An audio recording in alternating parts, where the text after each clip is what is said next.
ఇందులో. ఎవరైనా చెప్పండి, దేవుడు నిన్ను గుర్తించాలంటే ఏం చేయాలి అమ్మా?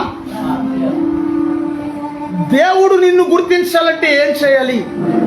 నిన్ను మనుషులు గుర్తిస్తే ఏ ఉపయోగమో, నేను గుర్తించినా ఇంకొకరు గుర్తించినా ఏ ఉపయోగం లేదు. కానీ సాక్షాత్తు ప్రభు అయిన దేవుడు యేసయ్యే నిన్ను గుర్తించాలంటే ఏం చేయాలి? దేవునికి స్తోత్రం. కీర్తనల గ్రంథం 138 అధ్యాయం 6వ వచనం.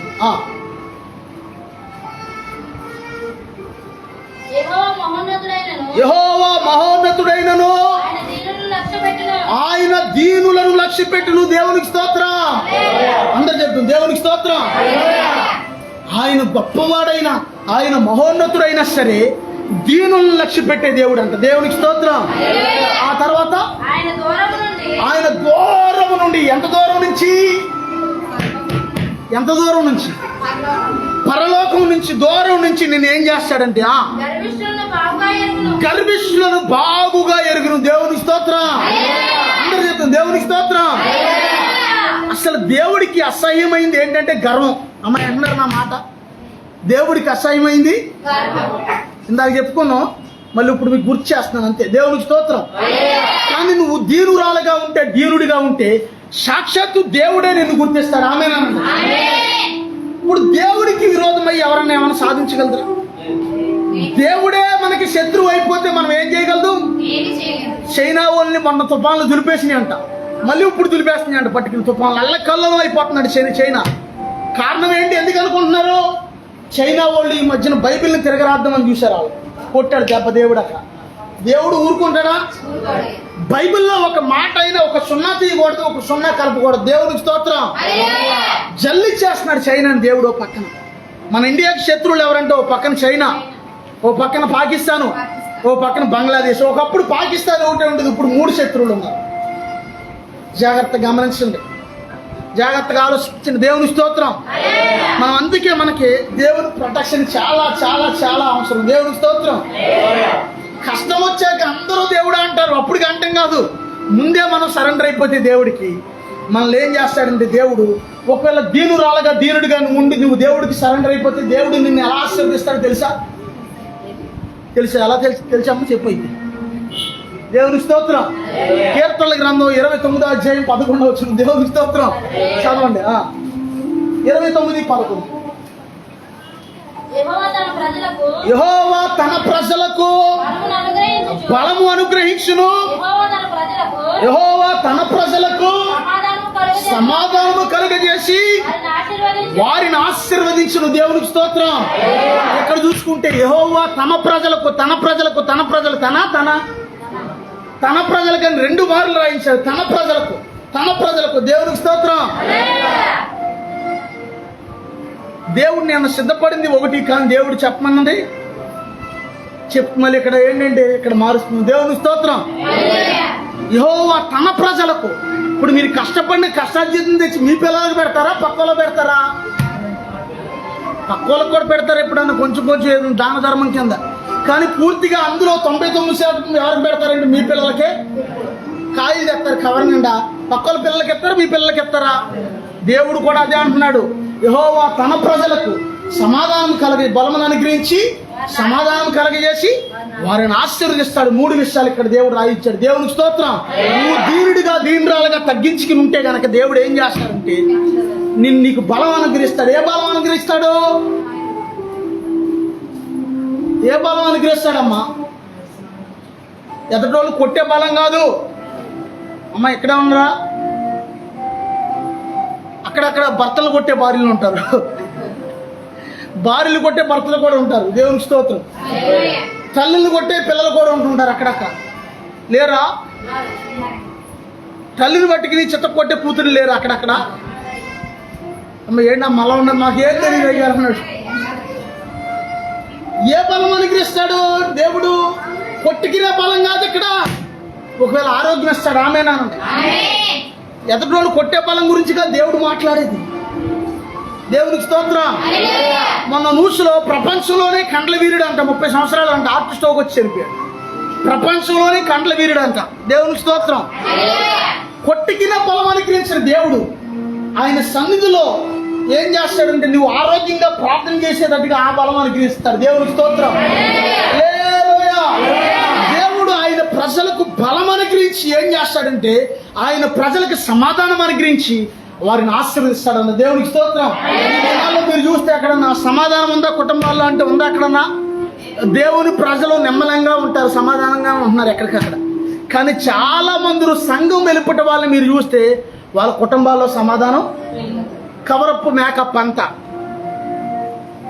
కవరప్పు కోతి యాసం వేసుకుందంట ఒక రోజున, టోపీ పెట్టుకుని కళ్ళజోడెట్టుకుని మంచి డ్రెస్ వేసుకుని కోతి ఎలా నడుతుందిగా కొంచెం వంగి నడుచుకుంటూ వెళ్తుంటే దారిలో ఒక నక్కెదురు వచ్చిందంట. ఇది కథ. ఇది కోతి బావా ఎక్కడికి వెళ్తున్నావు కోతి బావా? దేవుని స్తోత్రం. అదేంటి నేను మంచి డ్రెస్ వేసుకున్నాను, మంచి కళ్ళజోడు పెట్టుకున్నాను, మంచి టోపీ పెట్టుకున్నాను, నువ్వు ఎలా గుర్తించావు అంటే నీ ముఖమే చెప్తుంది. నీ ముఖమే కోతిలాగా, నువ్వు ఎన్ని చేసినా నీ ముఖమే. నేను చెప్తున్నాను ఈ దినాల్లో సాతానుడు ఏం చేస్తున్నాడంటే కుటుంబాల్లో సమాధానం దొంగిలిస్తున్నాడు. చాలా జాగ్రత్త. సమాధానం లేనప్పుడు ఏం చేయాలంటే నువ్వు ప్రభువా నాకు సమాధానం దయచేయనే, నా కుటుంబంలో సమాధానం దయచేయనే అని అడగాలి. సమాధాన పరిచి వారు ధనియులు, వారు దేవుని కుమారులు అనబడుతున్నాడు ఉంది బైబిల్లో. దేవుని స్తోత్రం. అసలు నీ ఇంట్లోనే సమాధానం లేకపోతే, నీ జీవితంలోనే సమాధానం లేకపోతే ఎదటి వాళ్ళని నువ్వు ఎలా సమాధాన పరుస్తావు? అర్థమవుతుంది నేను చెప్పింది? దేవుని స్తోత్రం. ఈ దినాల్లో ఎక్కడికక్కడ ఎలా ఉన్నారంటే రక్త సంబంధుల్లో సమాధానము, అన్నదమ్ములు అక్క చెల్లెల్లో సమాధానము, తల్లిదండ్రులకి భార్య పిల్లలకి సమాధానము, అంతా కూడా ఎక్కడికక్కడ జనాలు కవరప్పు మేకప్లకు అలవాటు పడిపోయారు. కవరప్పు యేసయ్య దగ్గర మనం ఆ కవరప్పులు మనకు వద్దు. దేవునికి స్తోత్రం. చాలా సింపుల్ గా యేసయ్య దగ్గర ఆయన పాదాల దగ్గర ఎలా ఉన్నాం అలాగా ఆయన దగ్గర ఆశీర్వదించబడితే చాలు. దేవునికి స్తోత్రం. దేవుని ప్రజలను దేవుడు ఏం చేస్తాడంటే అంచెలంచెలుగా, గతంలో చెప్పాను మరలా చెప్తున్నాను, 30 60 100 నీ నమ్మకత్వాన్ని బట్టి దేవుడు నిన్ను ఆశీర్వదిస్తాడు. దేవునికి స్తోత్రం. నువ్వు కొంచెం వచ్చేసరికి నువ్వు నమ్మకత్వం కోల్పోయావు అనుకో, దేవుడికి తెలీదా? ఎంత ఉన్నా సరే నువ్వు ఎలా ఉండాలంటే దేవుడు ఎంత ఆశీర్వదించినా, ఎంత అభివృద్ధి పరిచినా, ఎంత హెచ్చించినా సరే నువ్వు ఒదిగి అణిగి మణిగి ఉండాలి. దేవునికి స్తోత్రం.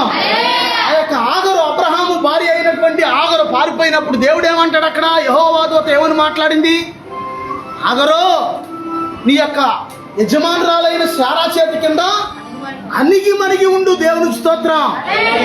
ఇది కూడా ఒక భక్తిలో ఒక స్తోత్రమే. నిండుకుండంట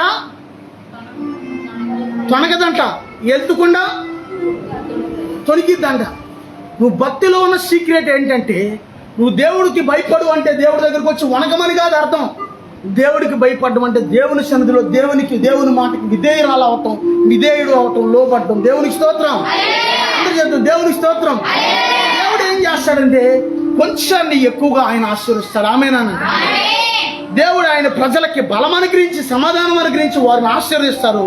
అక్కడ చూసుకుంటే మార్కు సువార్త 6వ అధ్యాయం 41వ వచనం చదవండి. మార్కు 6:41.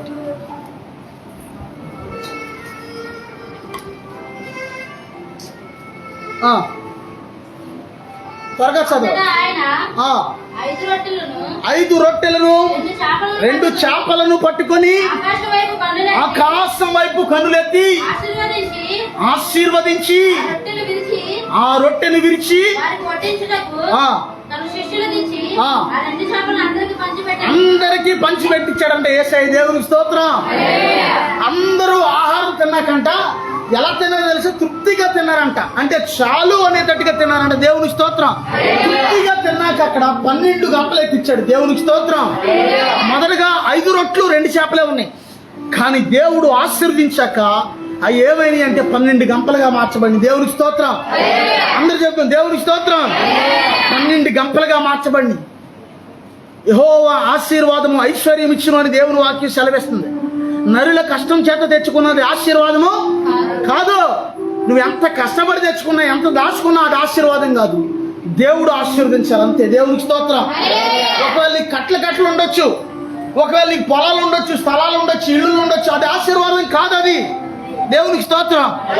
ఒకవేళ అది ఆశీర్వాదం అని నువ్వు భ్రమపడుతున్నావేమో, చాలా డేంజర్. దేవునికి స్తోత్రం. దేవుడి ఆశీర్వాదం వేరు. దేవునికి స్తోత్రం. అందరూ చెప్తుంది దేవునికి స్తోత్రం. ఎవరైతే దీనురాలుగా దీనుడిగా ఉంటారో వాళ్ళని దేవుడు ఏం చేస్తాడంటే అంచెలంచెలుగా ఆశీర్వదిస్తాడు. దేవునికి స్తోత్రం. అర్థమవుతుందని నేను చెప్పి ఆశీర్వదించడమే కాకుండా మన ప్రతి అవసరము అన్ని తీరుస్తాడు, ఆశీర్వదిస్తాడు. ఇంకా ఏం చేస్తాడంటే ఆత్మ సంబంధంగా, భూ సంబంధంగా, ఆత్మ సంబంధంగా కూడా ఆయన బ్లెస్ చేస్తాడు. దేవునికి స్తోత్రం. ఆ యొక్క మత్తయి సువార్త 5వ అధ్యాయం 3వ వచనం చదువుకుంటే, మత్తయి 5:3, ఆత్మ విషయమై దీనులైన వారు ధన్యులు, పరలోక రాజ్యం వారిది. దేవునికి స్తోత్రం. ఆత్మ కోసం దేవుని యొక్క ఇప్పుడు దేవుని రాజ్యంలోకి వెళ్ళడానికి నువ్వు ఆత్మీయంగా దీనుడిగా ఉంటే నువ్వు భూ సంబంధంగా కూడా దీనురాలుగా ఉంటావు. ఆమేనా? తెలుసా నీకు ఆ విషయం? మీకు ఒక విషయం చెప్తున్నానండి. నువ్వు దీనుడువో దీనురాలవో ఎలా తెలుస్తుందో తెలుసా? చెప్పండి, ఎలా తెలుస్తుంది? ఇక్కడ ఉన్నారా? ఎలా తెలుస్తుందమ్మా? కరెక్ట్గా చెప్పండి ఎవరన్నా. నువ్వు దీనుడువో దీనురాలవో ఎలా తెలుస్తుంది? నీ ప్రవర్తనే చెప్పిద్ది. ఇప్పుడు నీ పిల్లలు ఉన్నారు ఇంటికాడ, నీ పిల్లల్ని నువ్వు పిలిచావు ఒకరిని అందనుకో. ఇప్పుడు 2 కూతుర్లు, ఒక కూతురు నేనా అందనుకో, ఎలా ఉంటుంది? ఇది చాలా దీనికి చాలా గర్వం పెరిగింది. దీనికి చాలా నీకు ఎందుకే అంత గర్వం అంత కొమ్ములు వచ్చినాయండి నీకు అంట తల్లి. అంటదా అంట, ఎందుకు అంత గరివెత్తున్నావు నువ్వు? ఏం చూసినా అంత గరివెత్తున్నావు, అంత బేటరీ అయిపోతున్నావు ఏంటో బాబు నువ్వు అంట తల్లి. ఎందుకంటే తల్లికి తెలిసి ఇది ఎవరు గర్విష్ఠులో. అవునా? ఒకవేళ ఏమీ లేకపోయినా ఉదాహరణకి పిలవంగానే వచ్చి అన్నీ లోపడ్డాను, అమ్మో ఈ పిల్ల చాలా చాలా విధేయత కలిగి, నిజంగా దీన్ని దేవుడు చాలా దీవెత్తాడు. నీ విధేయత ఏం చేస్తుందంటే నిన్ను బ్లెస్ చేస్తుంది. ఆమేనా?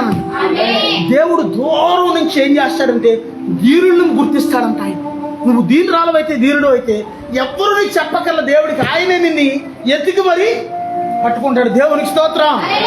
అందరూ చెప్తుంది దేవునికి స్తోత్రం. అందుకే మనం ఏం చేయాలంటే మన స్థితిగతులను బట్టి, లేనప్పుడు ఎలా ఉన్నామో మనము ఉన్నప్పుడు కూడా అలాగే ఉండాలంటే అదే కరువుతో కాదు దానికి అర్థం, అదే మనస్సు కలిగి ఉండాలి. దేవునికి స్తోత్రం.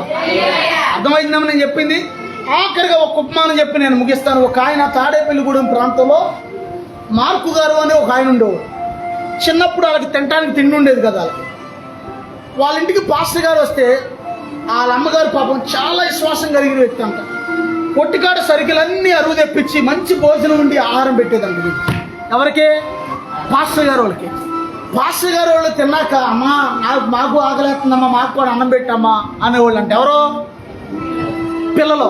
ఒరే పిచ్చోడా, దేవుడు సేవకులు అంటే దైవజనులు, దేవుని ప్రతినిధులు, వాళ్ళు తింటే దేవుడు మనల్ని ఆశీర్వదిస్తాడరా, మనం పర్లేదురా మనం తినకపోయినా. నా తల్లి కడుపు కట్టికి నీ పిల్లల కడుపు కట్టి దేవుని సేవకులు చాలా గౌరవంగా చూసేదంట ఈ తల్లి. దేవునికి స్తోత్రం. ఆ పాస్టర్లో కడుపు నిండా తిన్నాక, అరే మార్కో పలకండి ఎవరన్నా బెల్లం ముక్కందరం మీ ఇంట్లో అనేవాళ్ళు అండి పాస్టర్ గారు. అది ఆశీర్వాదం. నిజంగా ఆశీర్వదించబడతారేమో ఒకవేళ సత్య. దేవుని స్తోత్రం. పలికాడు కాబట్టి బెల్లం ముక్కందరం అంటే లేదండి అయ్య గారు. బెల్లం ముక్క దేనికి? పూర్వకాలం అన్నం తిన్నాక అరగడానికి బెల్లం ముక్క తినేవాడు. పూర్వకాలం జరిగింది. ఆ నిదానంగా ఈ పిల్లోడు పెద్దవాడయ్యాడు. ఇతను కష్టార్జితాన్ని దేవుడు ఆశీర్వించాడు. ఇతను ఆశీర్వదించబడ్డాడు. ఈ రోజున అతని ఇల్లు పెద్ద బిల్డింగ్ అంట. ఆయన ఇల్లు, ఆయన ఇంట్లో 4 ఉంటే 4కి 4 కార్లు. దేవుడు వదిలేశాడా? దేవుడు వదిలేడా? నేను చెప్తున్నాను, మన దేవుడు మరొకసారి హెచ్చరిస్తున్నాను, మరోసారి చెప్తున్నాను, మన దేవుడు మన ప్రభు అయిన యేసయ్య పెంట కుప్పల మీద నుంచి బేదలను పైకెత్తేవాడు. ఆమేనా? పెంట కుప్పల మీద నుంచి బేదలను పైకెత్తేవాడు ఆయన. దేవునికి స్తోత్రం. అందరూ చెప్తాం దేవునికి స్తోత్రం. నేను ఇప్పటికీ ఒక సందర్భం, ఇందాక కూడా ఒక చోట ఒక మాట అన్నాను. ఏమన్నానంటే 30 సంవత్సరాల క్రితం ఉన్న కరువు ఈ రోజున, ఒకప్పుడు 30 సంవత్సరాల క్రితం తినడానికి తిండి లేదు మనుషులకి, నాకే కాదు అందరికీ కూడా. కట్టుకోవడానికి వస్త్రాలు సరిగా లేవు. ఆ బందల్లో, బురదల్లో, రాళ్ళలో, రప్పలో ఎవడో ఎక్కడో సాంబార్ పోతున్నాడంటే గిన్నెలు ఎట్టుకుని, లోడాలు ఎట్టుకుని అందరూ పరిగెడితే ఆ పరిగెత్తిన గుంపులో నేను కూడా ఉన్నాను 30 సంవత్సరాల క్రితం అని చెప్పానంట. నేను సిగ్గుపడలే దానికి. ఆమేనండి. ఎందుకు సిగ్గుపడలేదంటే పెంట కుప్పల మీద నుంచి యేసయ్య నన్ను తీసుకొచ్చాడు. దేవుని స్తోత్రం. అడుగుల్లో, రాళ్ళలో, రెప్పల్లో ఎక్కడో ఆ యొక్క మూటలు మోసుకుంటా సారా వ్యాపారం చేసుకుంటూ ఉండేవాడిని. నన్ను దేవుడు మార్చాడు. దేవునికి స్తోత్రం. అందరు చెప్తాం దేవునికి స్తోత్రం. కనీసం స్తోత్రాలు కూడా చెప్పనీడాడు, నోరు కట్టేస్తాడు ఒక్కోసారి. దేవునికి స్తోత్రం. నిజంగా మన స్థితి మనం మర్చిపోకూడదు. ఆమేనండి.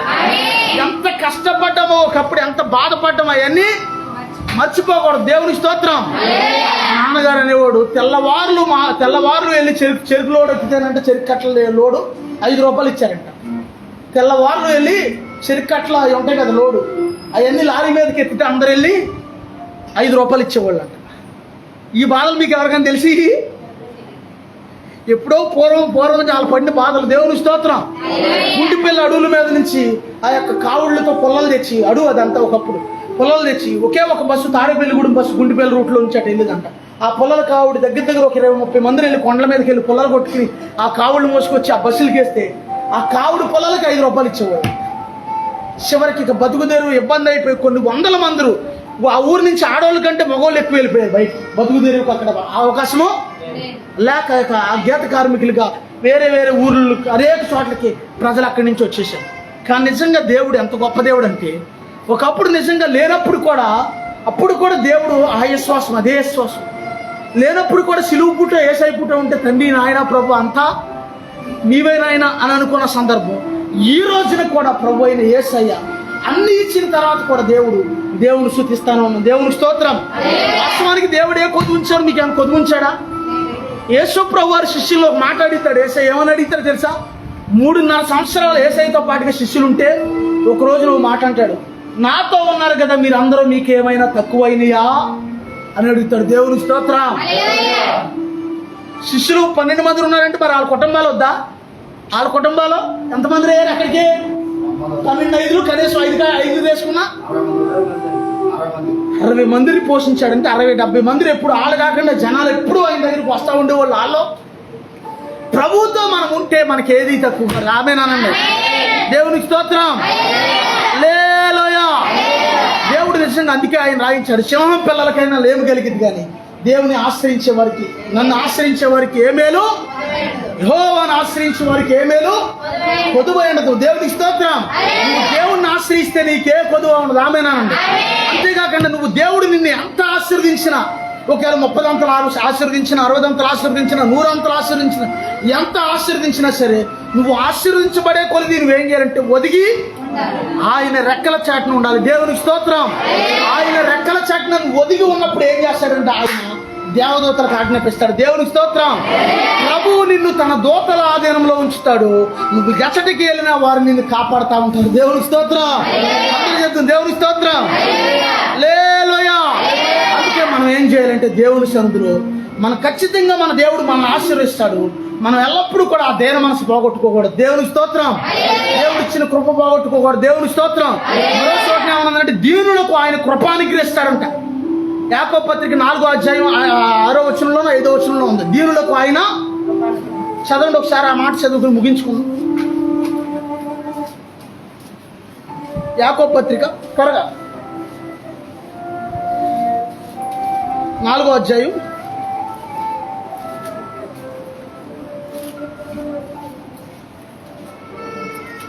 'మీరు తీసేలోపు నేను తీసేటట్టున్నాను ఇక్కడ మొత్తం.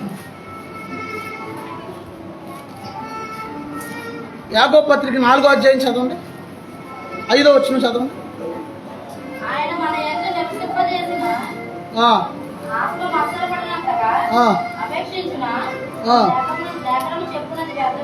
దేవుడు అది కాదు పేజీన యాకోబు పత్రిక 4వ అధ్యాయము ఎన్నది 4:6 చదవండి. అది కాదు ఎన్నది దేవుడు అహంకారులను ఎదిరించి దీనులకు కృప అనుగ్రహించును. దేవునికి స్తోత్రం. అహంకారులను ఎదిరించడం అంటే దానికి అర్థం ఏంటి తెలుసా తెలీదా? విరోధం అయిపోతాడు ఆయన. అహంకారులు ఎవరైనా అహంకారంతో గర్వంతో ఉంటే వాళ్ళకి దేవుడే విరోధం అయిపోతాడు. దేవుడి విరోధం అయితే నువ్వు స్తుతులు చెప్పినా పోదేక అక్కడ కూర్చుని ప్రభు తండ్రినైనా స్తోత్రం అన్నా పోదు, యేసు రక్తమన్నా ఎక్కడి నుంచి వచ్చింది దెబ్బ నీకు? దేవుడి దగ్గర నుంచి దెబ్బ రాకుండా చూసుకోవాలి, దేవునికి స్తోత్రం. దేవుడు విరోధం అవ్వకుండా చూసుకోవాలి, దేవునికి స్తోత్రం. దేవుడు అహంకారులను ఎదిరించి దీనులకు ఏమిస్తాడంటే ఆయన కృప ఇస్తాడు, దేవునికి స్తోత్రం. ఆ కృప వచ్చిందనుకో నీకేమైందంటే దేవుడు అంచెలంచెలుగా నువ్వు దీవించబడిపోతావు. ఆమేనాన్న. అందుకే నువ్వేం చేయాలంటే ఆ కృప పోగొట్టుకోకూడదు. ఆమేనానంటే దేవుడు నీకేం చేస్తాడంటే బలము, సమాధానం, ఆశీర్వాదం ఇచ్చినప్పుడు అది నువ్వు పోగొట్టుకోకూడదు, దేవునికి స్తోత్రం. అందరూ చెప్తుంది దేవునికి స్తోత్రం. అబ్రహాము దేవుడు, ఇస్సాకు దేవుడు, యాకోబు దేవుడు ఆశీర్వదించును. అబ్రహాము దేవుడు, ఇస్సాకు దేవుడు, యాకోబు దేవుడు ఆశీర్వదించును. వెళ్ళు చోటనెల్లా రావలిగానే ఉంటా, చెప్పినది చేస్తాను, దేవుడికి పెట్టాను. వెళ్ళు చోటనెల్లా రావలిగానే ఉంటా, చెప్పినది చేస్తాను, దేవుడికి పెట్టాను. అబ్రహాము దేవుడు, యాకోబు దేవుడు ఆశీర్వదించును. అబ్రహాము దేవుడు, ఇస్సాకు దేవుడు, యాకోబు దేవుడు ఆశీర్వదించును. దేవుని స్తోత్రం. నిన్ను దేవుడు ఆశీర్వదించే కొలది నువ్వేం చేయాలంటే అనండి జాగ్రత్తగా ఒదిగి, ఇందాకే చెప్పాను దేవుడు నిన్ను గుర్తించాలంటే దేన మనసు కలిగి ఉండాలి, దేవునికి స్తోత్రం. ఎవరి దాకా వద్దు, ఎవరి గురించి వద్దు, నీ పిల్లల గురించి ఆలోచించొద్దు. నీ పిల్లలే ఉన్నారు నీ దగ్గర రెక్లెస్గా ప్రవర్తించారంటే నీకు ఎలా ఉంటుంది? భయంకరంగా తిట్టేస్తావు నీ పిల్లల్ని. వాళ్ళు నీ పిల్లలు కాదా? నీ గర్భం పుట్టలేదా? పుట్టారు, కానీ వాళ్ళని భయంకరంగా తిట్టేస్తావు. ఎందుకు తిడతావు? వాళ్ళు నీ మాట వినలేదు కాబట్టి. మరి దేవుడికి నువ్వు లోబడకోకుండా దేవుడి మీద తిరుగుబాటు చేసినప్పుడు, దేవుడిని ఎదిరించినప్పుడు ఏమైందంటే, దేవుడి మీద తిరుగుబాటు చేసినప్పుడు, అహంకారమైన మనసు కలిగి ఉన్నప్పుడు దేవుడు నిన్ను ఎదిరించే అవకాశాలు ఉన్నాయి. నేను చెప్తా ఈ మాట, బైబిలే చెప్తుంది, దేవుని స్తోత్రం. అందుకే నువ్వు ఎంత ఎదిగినా సరే దేవుడి దగ్గర ఎలా ఉండాలంటే తగ్గించుకుని, యేసయ్య చెప్పిన మాట మరోసారి చెప్తున్నాను, తను తాను తగ్గించుకునేవాడు హెచ్చించబడతాడు, తను తాను హెచ్చించుకునేవాడు తగ్గించబడతాడు, దేవునికి స్తోత్రం. ఒకవేళ దేవునికి నువ్వు నిర్దోషిగా జాగ్రత్తగా ఉన్నావు అనుకో, ఒకవేళ మంచిగా ఉన్న వాళ్ళ మీద కూడా నేరారోపణలో నిందలు మోపే వాళ్ళు ఉన్నారనుకో, వాళ్ళని ఎవరు చూస్తారు? నీ గురించి సాక్ష్యం ఇవ్వాల్సింది మనుషులా దేవుడా? అమ్మ ఎక్కడ ఉన్నారా? దేవుడు సాక్ష్యం ఇవ్వాలంటే నువ్వేం చేయాలంటే, నువ్వు దేవుని దగ్గర దేన మనసు కలిగి ఉండాలి, దేవునికి స్తోత్రం. దేన మనసు లేదు అని ఎలా తెలుస్తుంది అంటే నీ ప్రవర్తనే, ఇందా చెప్పాను, నీ ప్రవర్తనే. అందుకే మనం ఏం చేయాలంటే ఎక్కడా కూడా దేవునికి ఏమో అపనమ్మకస్తురాలో, ఇతను అపనమ్మకస్తుడు అనే మైండ్ దేవుడికి రాకూడదు నేను గురించి. ఆమేనా? దేవునికి స్తోత్రం. అమ్మ ఇక్కడ దేవుడు మాట్లాడితే వినాలని వచ్చారా మీరు? దేవుడే మాట్లాడుతున్నాడు, ఏనండి, దేవునికి స్తోత్రం. నువ్వు ఎంత ఉన్నా లేకపోయినా అదే మైండ్ ఉండాలి, దేవునికి స్తోత్రం. అంతేగాని అపనమ్మకస్తులుగా ఉండకూడదు, దేవునికి స్తోత్రం. అందుకే నీవు దేవుడి సన్నిధిలో తగ్గించుకున్నప్పుడు దేవుడు నిన్ను ఏం చేస్తాడంటే హెచ్చిస్తాడు, దేవునికి స్తోత్రం. పరిస్థితులన్నీ మారుస్తాడు. దేవుడి కొద్ది వాక్యం దీవించును గాక. ప్రార్థన చేసుకుందాం, ప్రభు సన్నిధిలో ప్రార్థన చేసుకుందాం. ప్రభా సహాయం చేయను ఆయన, ప్రభా కృప చూపించును ఆయన. ప్రభా నీకు వందనాలయ్యా, పిల్లలు బయటకు వదిలేయండి. ప్రభా నీకు వందనాలయ్యా, ప్రభా నీకు స్తోత్రాలయ్యా అని ప్రార్థన చేసుకుందాం. ప్రభు సన్నిధిలో ప్రార్థన చేసుకుందాం. ప్రభా దేన మనసు కావాలయ్యా, అహంకారం మనసు నుంచి విడిపించిన ఆయన, గర్వం మనసు నుంచి విడిపించే నోరు తెరుతాం అందరూ. ఒకవేళ నువ్వు దేవుడి సన్నిధిలో నువ్వు దీనుడిగా ఉంటే ఇదిగో దేవుడు నీకు బలం అనుగ్రహించి సమాధానం అనుగ్రహించి దేవుడు నిన్ను ఆశీర్వదిస్తాడు. ఒకవేళ దేవుడి సన్నిధిలో నువ్వు అహంకారిగా ఉంటే దేవుడే నిన్ను ఎదిరిస్తాడు, దేవుడే నీకు విరోధం అయిపోతాడు. దేవుడు నీకు విరోధం అయిపోయాక నువ్వేది చేసినా ఇక ఉపయోగం లేదు. దేవుడితో నువ్వు యుద్ధం చేసి గెలవగలవా? దేవుని సన్నిధిలో ప్రభా నన్ను క్షమించయ్యా, ప్రభా నా ఉదయతను క్షమించయ్యా, అయ్యా నా భక్తిహీనతను క్షమించయ్యా, యేసయ్యా దీనురాలుగా నన్ను చేయండి అయ్యా, యేసయ్యా దీనుడిగా నన్ను చేయండి ప్రభా అని ప్రార్థన చేసుకుందాం.